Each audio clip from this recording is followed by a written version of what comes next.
Hello, and welcome to this installment of Philly Sports Rewind, where we'll look back at all the action this past week, along with a preview for next week.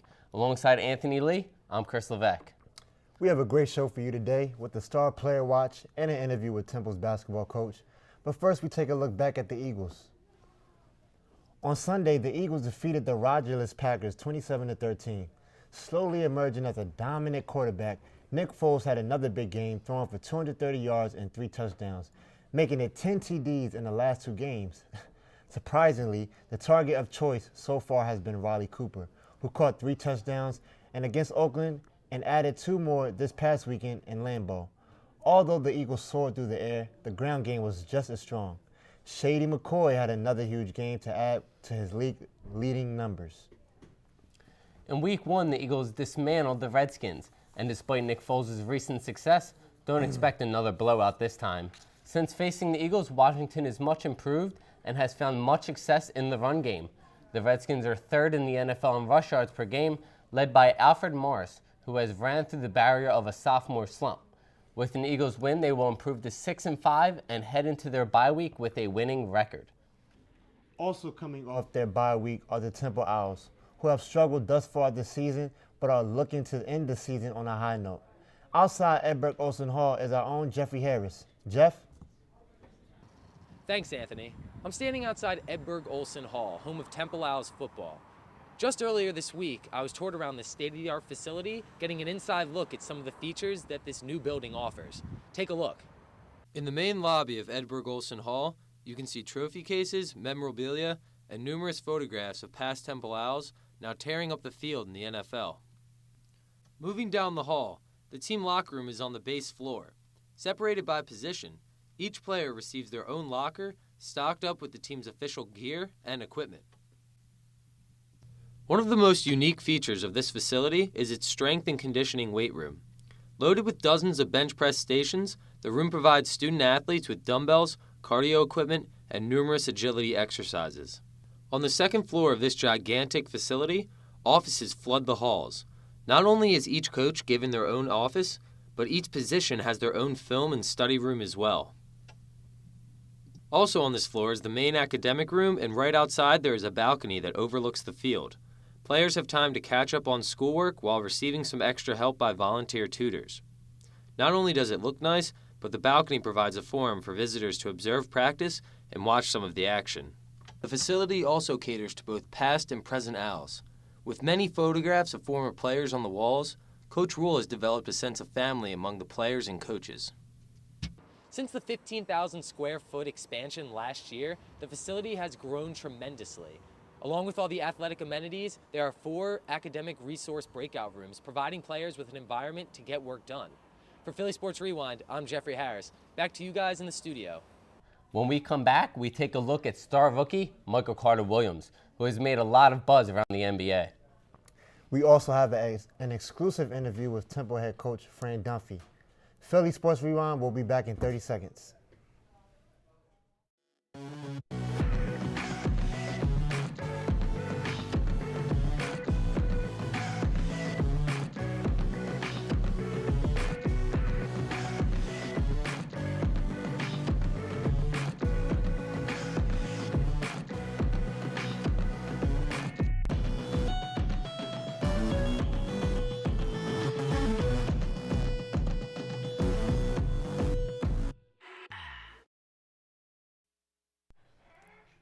Welcome back to Philly Sports Rewind. I'm Abby Zeppenfeld, and I'm here to bring you your Temple Sports Fix.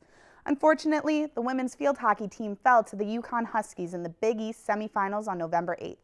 On the bright side, junior forward Amber Yutz and senior defender Molly Doyle were named to the 2013 Big East Field Hockey All-Tournament team. The men's soccer team was also defeated during their postseason tournament. The Owls took on the South Florida Bulls on November 9th. The Owls lost 0-1 to end their running in the American Athletic Conference tournament. In happier news, Robert Sagal and Jared Martinelli were named to the second-team All-American Conference. Sagal was also selected to the All-Rookie team. The basketball team unfortunately couldn't grasp the win against Towson on November 14th. This has been the second game in a row that the Owls let a second-half lead slip away. They lost to the Tigers 69-75. The Temple men's football team took on the University of Central Florida this past Saturday, And the final score shouldn't surprise you. The Owls lost, falling to the Knights 36-39. The Owls' record is now 1-9. That's it for your Temple Sports Fix. I'm Abby Zeppenfelt. Now back to Chris and Anthony in the studio. Thanks, Abby. Shocking the NBA so far has been the young 76ers and their rookie sensation, Michael Carter-Williams. In his debut, Carter-Williams had an astounding game, posting a near quadruple-double and hasn't slowed down since. He is averaging 19 points and 8 assists so far and is the leading candidate for Rookie of the Year. His 6'6" frame defies the normal size for point guards and creates tough matchups for opposing guards. Michael Carter-Williams isn't the only rookie on the team. First-year head coach Brett Brown has done a great job so far with his young group of players. But what else would you expect from a guy who spent 6 seasons as an assistant coach for the great Greg Popovich? The Sixers are currently 4-4 with big wins over the defending champion Miami Heat and the Chicago Bulls. And despite the great play of the young guys on the team, a lot of credit must be given to Brett Brown. From a rookie coach to a veteran coach, Temple men's basketball coach Fran Dunphy is also dealing with the challenges of coaching young talent. Our own Jeffrey Harris was able to sit down and talk to Coach Dunphy about his young team. Coach, thanks for joining us. My pleasure, Jeff. Happy to be here. All right, Temple's now moved into the American Athletic Conference, and they really have a demanding schedule this year. Are there any games that the team, yourself, are most anticipating? I think the next one, to be honest with you, Jeff, we've had really demanding schedules in the past. This is certainly no different. It's probably our toughest home basketball schedule that we've ever had, but certainly the next game on the schedule is the most important one and the one that you're pointing to the most. And that's the game we're talking about on Thursday against Clemson. That is correct. Pretty good basketball team, got off to a 3-0 start, very well coached, good defensively, and do a good job of taking care of the ball on the offensive end. So we got our hands full. Now let's move back into the spring.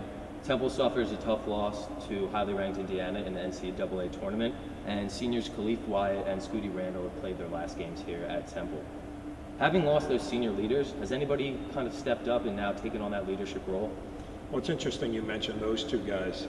We also had T.J. DeLeo and Raleigh Hollis Jefferson in addition to Jake O'Brien. So we lost 5 really good basketball players who are all playing overseas now. So we're in need of somebody to step up. We actually named Anthony Lee and Will Cummings and Dalton Pepper captains yesterday. So just by the nature of that title that they have, their leadership has to be outstanding. Now, besides those seniors and redshirt juniors, you mentioned Anthony Lee, are there any younger players you really expect to step up this year, maybe any freshmen or sophomores? Well, no question about it. We need everybody to step up and play well. But in terms of the leadership aspect of things, those 3 guys have been around the longest. They know the game well enough.